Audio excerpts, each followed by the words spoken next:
In the valley so deep, I don't walk alone. Guides me to a place unknown.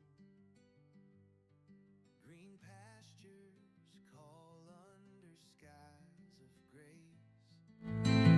His peace flows steady in this holy space. My cup runs over like a river wide.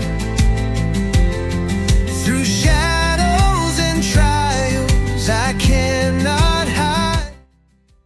Goodness and mercy will follow me forever. Good morning sa ating lahat. Magpalain tayo ng ating Panginoon saan man tayo naroon sa pagkakataon na ito around the world. At welcome sa ating pag-aaral tungkol sa Gospel, sa English, sa Gospel at Tagalog Ebanghelyo na ating pasisimulan as a series. At mag-uumpisa tayo sa Gospel according to Matthew. At ang ating lamang pupukusan ay yung word na kung saan ay nakasulat yung gospel. And we want to understand more book by book ng ibig sabihin ng gospel. So sa inyong lahat na nakikinig sa oras nito sa Gospel 24/7, welcome kayong lahat. Welcome kayong mag-comment, welcome kayong mag-aral, welcome kayong magnilay. Ito ay ang ating ginagawa ay isang tulong sa lahat ng mga mananampalataya para tayo ay maging maalam, lumalim, hopefully yung ating educational na gusto nating makuha. It means to say na nag-aaral tayo. Yun ang ibig lang sabihin pag sinabing educational. Nag-aaral tayo. Estudyante tayo ng salita ng Diyos hanggang sa pagbabalik ng ating Panginoon. So, sa ating pagninilay at sa ating pagdidiscuss, syempre ay nagkakaroon tayo ng patuloy na kaalaman sa salita ng Diyos. At sisikapin ko on my part na kung saan na ihatid ang mga salita ng Diyos, even yung word for word, verse by verse, and then yung pag-i-expound, pag-i-expose ng meaning ng salita ng Diyos. At tayo ay nakadepende, natulungan tayo ng ating Panginoon na huwag tayong magkamali sa ating interpretation, sa ating application, and ating panalangin, ating focus na maging Bible-centered, Christ-centered ang ating mga pag-uusapan. And that is a promise na kung saan ayaw natin na magkaroon ng maling pagtuturo at gusto natin na maihatid yung kung ano lamang ang sinasabi ng salita ng Diyos sa atin, leading to na tayo ay mapalapit sa ating Panginoon at yung ating buhay pagsamba, buhay pananampalataya at buhay paglilingkod. So yan ang ating buhay kay Kristo Jesus. Ang ating buhay ay nakaugnay na sa paglilingkod, sa pagsamba, sa paglilingkod, pagsamba at pananampalataya. So yan ang buhay natin. Wala na tayong ibang buhay pa maliban yan sapagkat tayo nakipag-isa sa ating Panginoon. So let's dive in na doon sa salita ng Diyos at hindi natin matatapos syempre yung ating talakayan sa Matthew, but then we will just allot a little of time and then we will come to a point na atin itatapusin o hindi natin pakakahabain sapagkat itutuloy na lamang natin sa mga susunod nating pagtalakay. So sa ating pagkakataon na ito ay umpisahan natin yan ang ating topic summary. Because gusto nating focusan yung word na gospel and doon lang tayo focus sa gospel according to Matthew. Dahil dyan ay ating wini-welcome ang bawat isa. So dito sa ating pinakapaumpisa na kung saan ay gagamitin natin ang Matthew, mayroon tayong mga almost 5 scripture na doon ay pag sinearch natin yung gospel, kung mayroon kayong pagkakataon, even yourself, you can search it, na sa NIV translation, pag sinearch niyo yung word na gospel, and then I'm using eZord, na app, and then makikita lalabas doon yung lahat ng verses na mayroon word na gospel. And in this case, ating nakita na mayroon 5 na ating mapapansin. And then number 1 ay nakalagay dito ay Jesus went about all Galilee teaching in their synagogue, preaching the gospel of the kingdom and healing all kinds of sickness and all kinds of diseases among the people. So mapapansin natin dyan, pansinin yung word na Galilee. Jesus went about all Galilee teaching synagogue, and then yung gospel of the kingdom immediately. Yan ang banggit ng ating Panginoon, gospel of the kingdom. So mayroong kingdom at sa kingdom ay may gospel. So ang ano dito, ang magandang maliwanagan at ma-remind tayo na lahat ng tumanggap ng gospel ay welcome sa kingdom ng ating Panginoon. So ibig sabihin, na sa gospel na yon, siya pinapaliwanag na ito yung pinaka dahilan kung bakit maliligtas ang isang tao na makasalanan, sapagkat pumasok ang ibanghelyo ng pagliligtas sa kanyang buhay. So kung tama ang pangangaral ng gospel of salvation sa iyo, and then nag-respond ka properly and correctly, biblically, and Christ-centered na pagbabalik loob dahil sa pangangaral ng Ebanghelyo. So dahil doon ay may kaligtasan tayong tinanggap, and then ang kasunod doon ay kahit hindi pa natin nakikita yung physical na kingdom ng ating Panginoon, mayroon yung sinasabing universal kingdom, spiritual kingdom, and now you belong to that kingdom.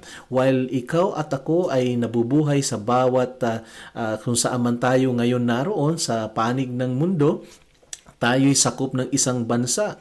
At pwede natin sabihin, yes, sakop tayo ng isang barangay o isang city o isang bansa.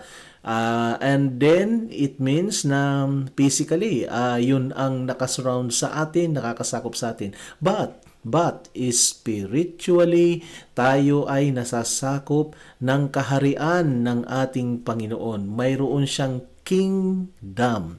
At ang nandoon ay dinudugtong yung word na gospel of the kingdom. Kaya maiintindihan ngayon natin yan. So, matatagpuan saan ang gospel? Most likely ay sa kingdom ng Lord.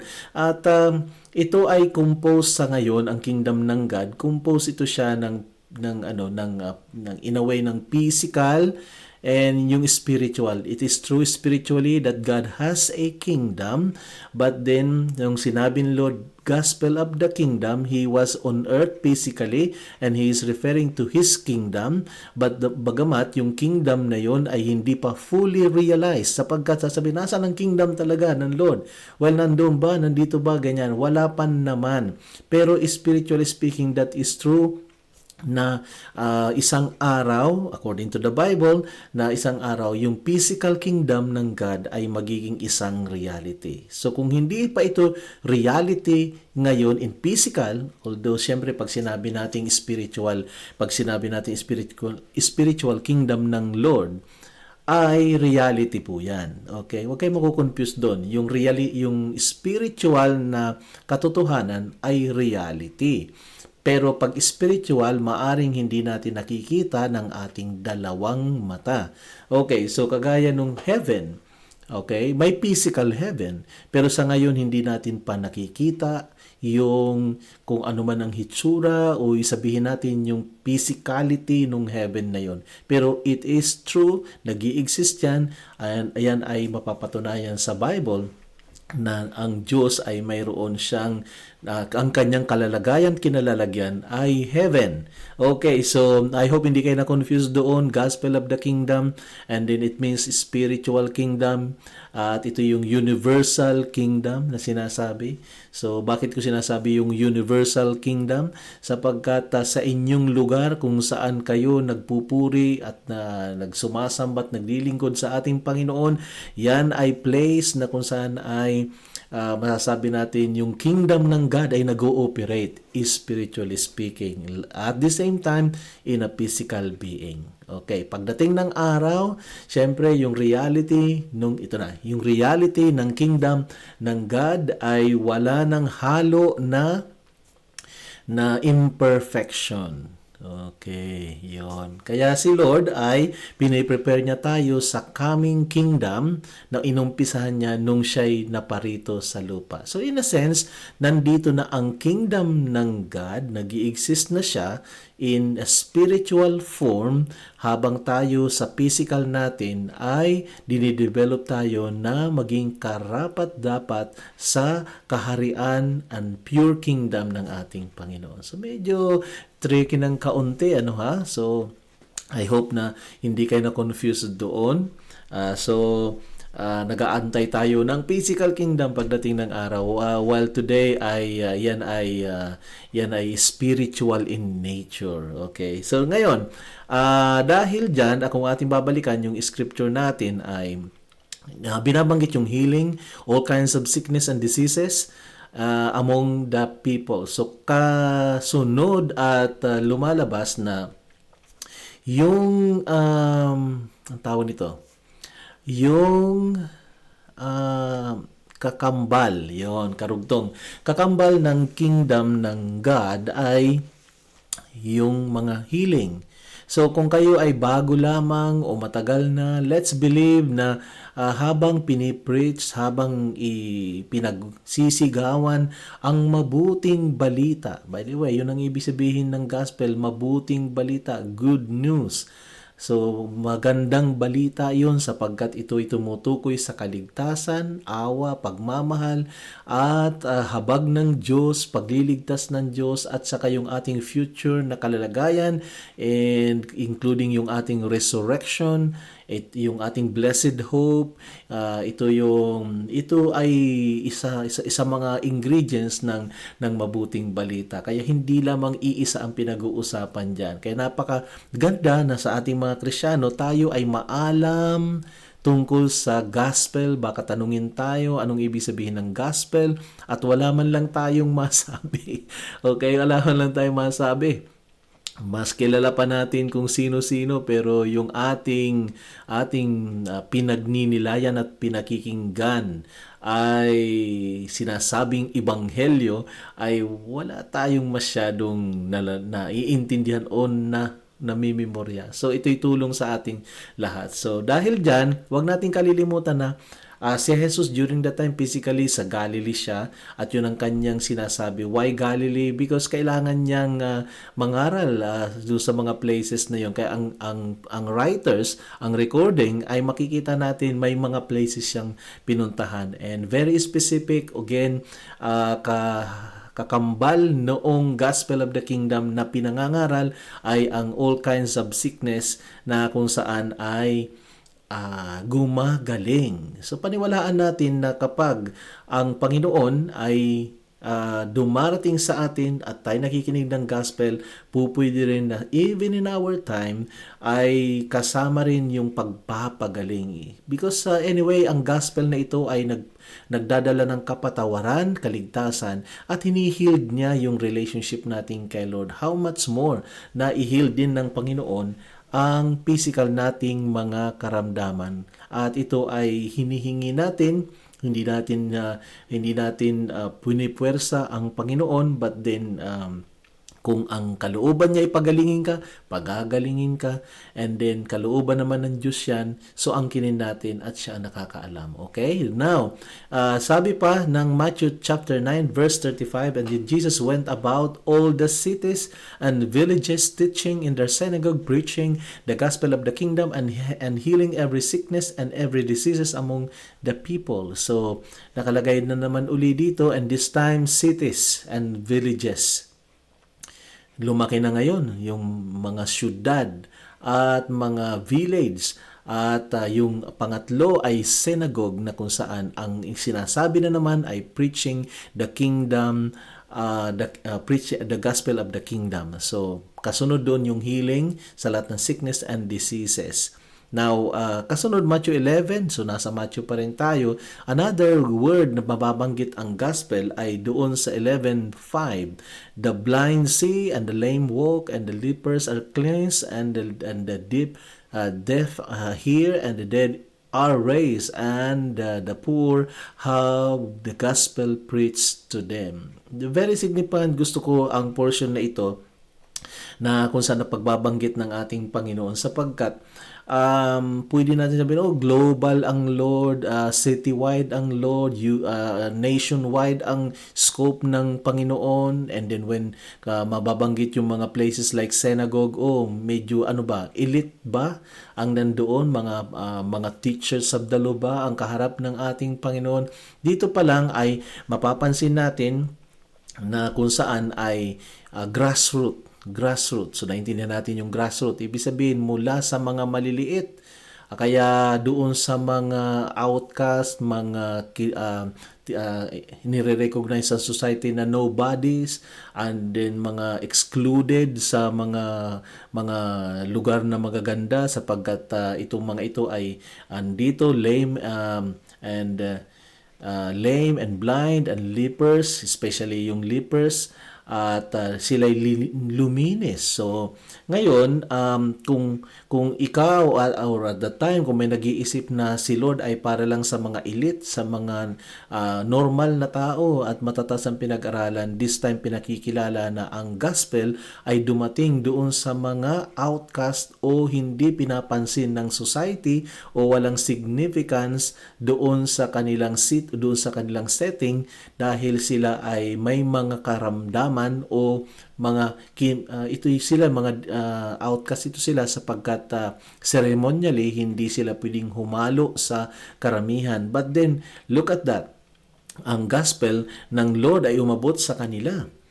Okay? Umabot sa kanila. Napakaganda. So ito ay in a way binabasag, sinisira ng dinidestroy ng Lord yung barrier na kung saan ay nagiging hadlang para ma-recognize ang isang tao. So lahat ng tao, anuman ang kanyang kalalagayan sa buhay, maging sa kanyang physical and do sa kanyang spiritual na kalalagayan according to the custom na nag-i-exist at that time, this time ay nabibreak all barriers. So, tandaan natin yan. Kaya, walang makakapagsabing hindi ako karapat-dapat maging sa makasalanan, considered as sinners and ceremonially unclean. They can. Okay, nagpipenetrate ang Word of God, ang Gospel ng ating Panginoon. Kaya yan ang napakaganda. Then, turning to Matthew chapter 24, verse 14, and this kingdom, and the gospel of the kingdom will be preached in all the world as a witness to all nations, and then the end will come. Mapapansin natin ang progression ngayon ay kanina citywide, and then kanina barangay lamang or yung locality lamang citywide, and then lahat ng all walks of life, mga tao, and this time sinasabi it will be preached in all the world. Bilang saksi, bilang witness, as a witness to all nation.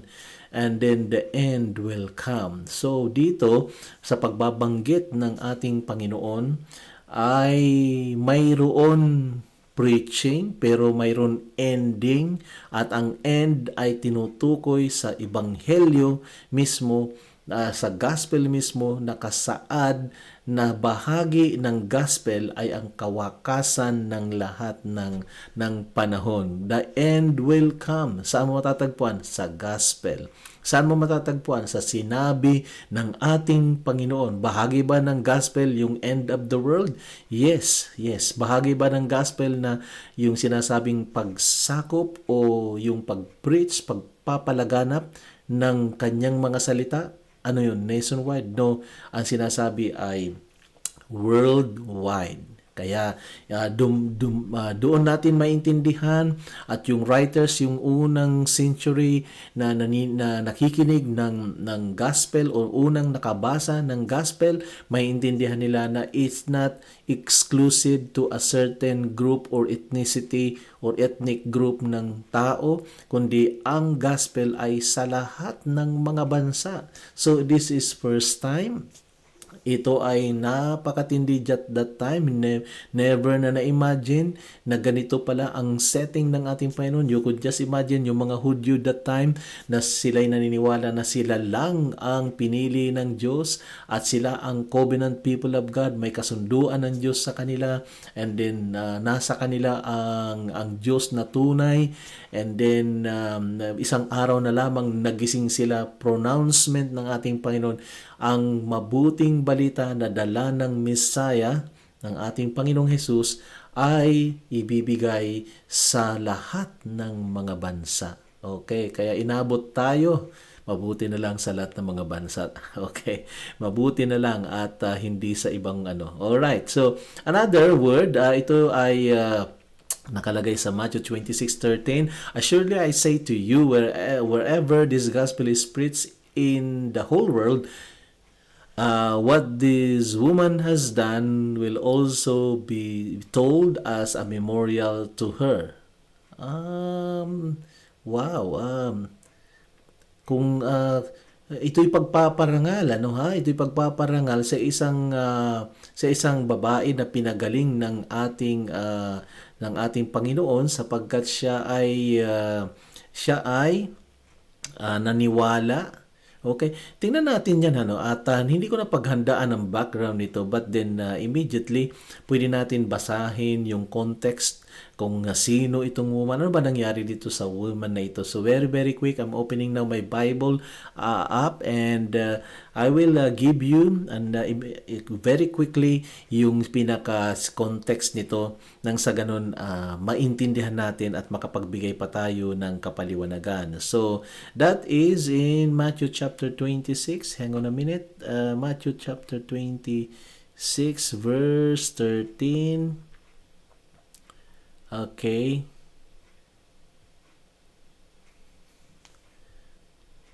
Binabasa na. Okay. Ito yung nag-umpisa doon sa Matthew 26 verse 6. And when Jesus was in Bethany, the house of Simon the leper, and a woman came to him having alabaster flask of very costly fragrant oil, and she poured it on his head, and he sat at the table. Okay, para medyo nakaharap yung ating mukha dito sa sa camera. So yan, the table, and but when his disciples saw it, they were indignant, saying, "Why this waste? For the fragrant and oil have been sold for much and given to the poor." But Jesus was aware of it, and he said to them, "Why do you trouble the woman? For she had done a good work for me. For you have the poor with you always, but you do not have always. For in pouring out this fragrant oil on my body, she did it for my burial. Assuredly, I say to you, whenever this gospel is preached in the whole world, what this woman has done will be told as a memorial to her." Alright, so naintindihan na ngayon natin ito, at hindi ko to napansin kanina nung paggawa natin. Okay, ito ay pag-a-anoint sa ating Panginoon. Ito yung background. Kung bakit nabanggit yung assuredly, sinasabi ko sa inyo kapag o kung saan ipangangaral ang salita ng Diyos sa buong mundo, itong babaeng ito ay laging mababanggit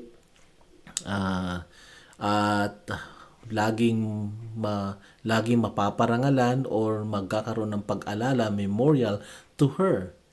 So may ginawa para sa kanya, mamahalin yung bagay na yun, hindi pinanghinayangan, and yet ay kanyang ibinuhos, kanyang ibinigay, at yun ay sa pag-a-anoint sa ating Panginoon for his burial na sinasabi kanina. So ayan ang sinasabi ng Matthew, at ito ay may mga bigyan natin ng kaunting explanation yung portion na yun, kasi may ginawa lang na mabuti. Actually, hindi lang yung babae minsan ang mga nakasama doon sa setting ng istorya ng pagparito ng ating Panginoon. Mayroon, halimbawa, isa doon ay may isang Roman centurion na nanampalataya ng ganap sa ating Panginoon.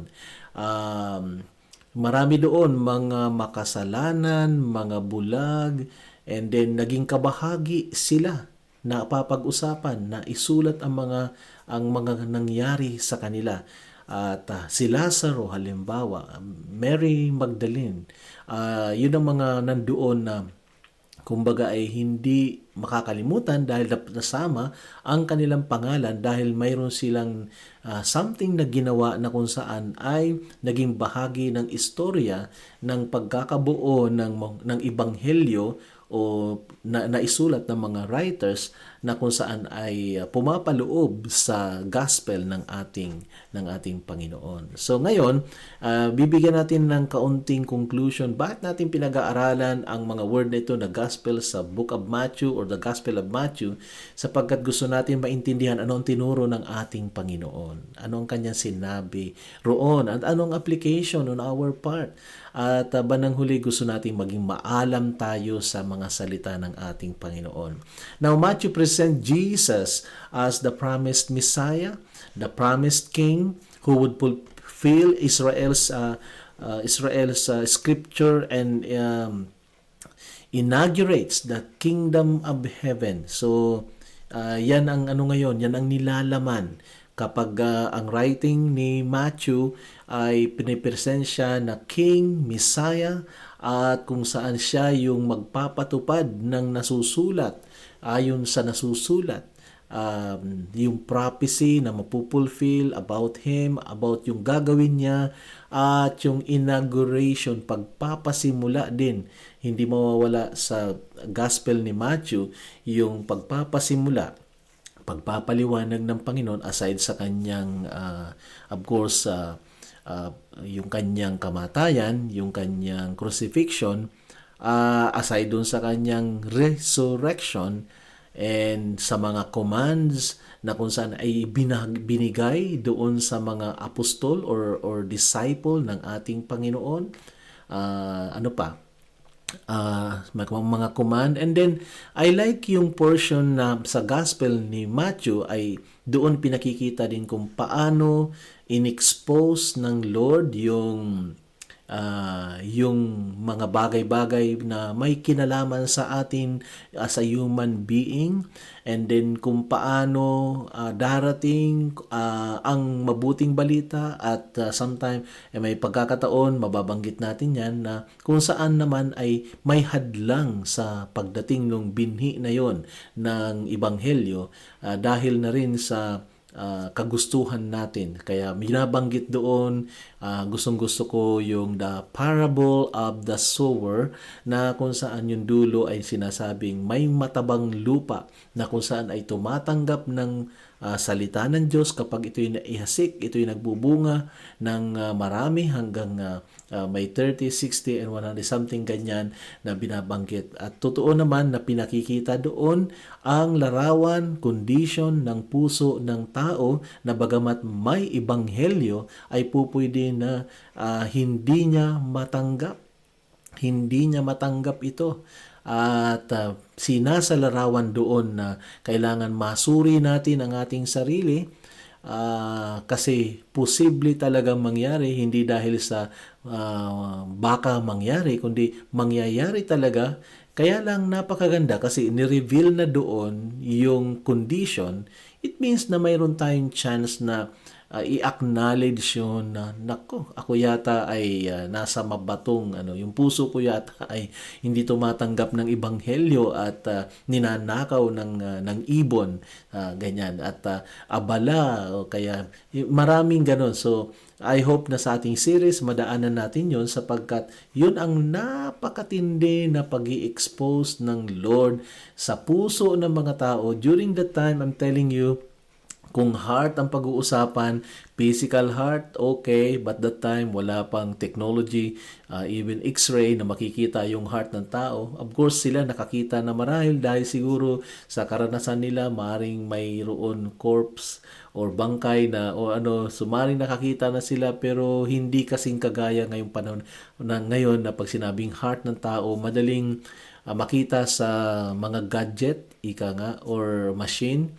And then how much more yung sasabihin ni Lord yung spiritual condition ng puso ng tao. But there is a way, I would say, there is a way para sa Lord na kanyang maipaliwanag ang laman ng puso mo at laman ng puso ko. At kanyang sinabi ng may karunungan during that time na as if na ini-x-ray niya, binibigay niya yung x-ray. Yun ang gusto kong sabihin na word, x-ray. Na eto yung puso mo, tingnan mo, saan ka ba dyan?